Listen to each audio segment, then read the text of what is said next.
بسم اللہ الرحمن الرحیم۔ السلام علیکم دوستو ناظرین، اس ویڈیو کے اندر ہم آپ کو شب برات کی رات کا وظیفہ یعنی 15 شعبان کی رات میں پڑھنے کا وظیفہ بتانے والے ہیں۔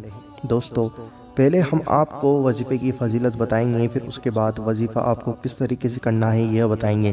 ناظرین ویڈیو بہت ہی پیاری ہے، پوری اور آخر تک ضرور دیکھنا اور اس ویڈیو کو دھیان سے سننا دوستو، اور ویڈیو کو زیادہ سے زیادہ آگے ضرور شیئر کرنا، کیونکہ سال میں ایک ہی دن آتا ہے جس رات میں یہ عبادت کرتے ہیں دوستو، وہ ہے 15 شعبان شب برات کی رات۔ اس لیے ویڈیو زیادہ سے زیادہ شیئر کریں اور کوئی بھی شخص اس رات سے محروم نہ رہ پائے، وہ سبھی لوگ عبادت ضرور کریں دوستو۔ اس وظیفے کو پڑھنے کی فضیلت یہ ہے کہ جو بھی آپ کی نیجائز تمنائیں ہوں گی وہ سب پوری ہو جائیں گی، آپ کو کسی بھی چیز کی کمی نہیں ہوگی اگلی شب برات تک۔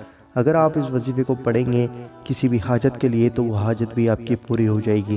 اور دوستو اگر آپ اپنی تنگدستی دور کرنے کے لیے، پریشانی دور کرنے کے لیے، یا جس بھی چیز کے لیے پر وہ نیک اور جائز ہونا چاہیے، آپ اس لیے پڑھیں گے تو وہ آپ کی چیز پوری ہو جائے گی اور آپ کی حاجت پوری ہو جائے گی۔ چاہے آپ اپنی غریبی دور کرنے کے لیے اس وظیفے کو پڑھیں گے تو آپ کی غریبی دور ہو جائے گی اور آپ جلد ہی غنی بن جائیں گے، یعنی پیسے والے بن جائیں گے دوستو۔ آئیے جانتے ہیں وظیفہ۔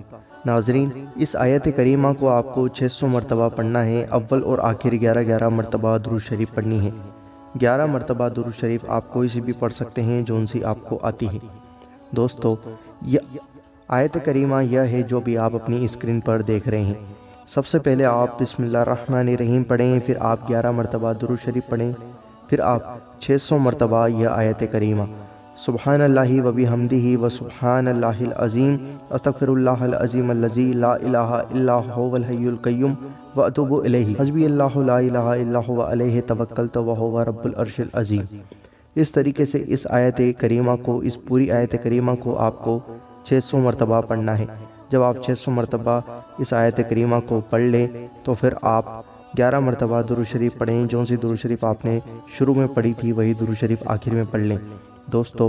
اس آیت کریمہ کو پڑھنے کے بعد یعنی اس وظیفے کو پورا کرنے کے بعد آپ اللہ تعالیٰ سے اس کے حبیب صلی اللہ تعالیٰ علیہ وآلہ وسلم کے صدقے میں دعا کریں، کربلا کے شہیدوں کے صدقے میں دعا کریں، غوث اعظم غریب نواز مٹھے ماں علی سرکار کے صدقے میں دعا کریں۔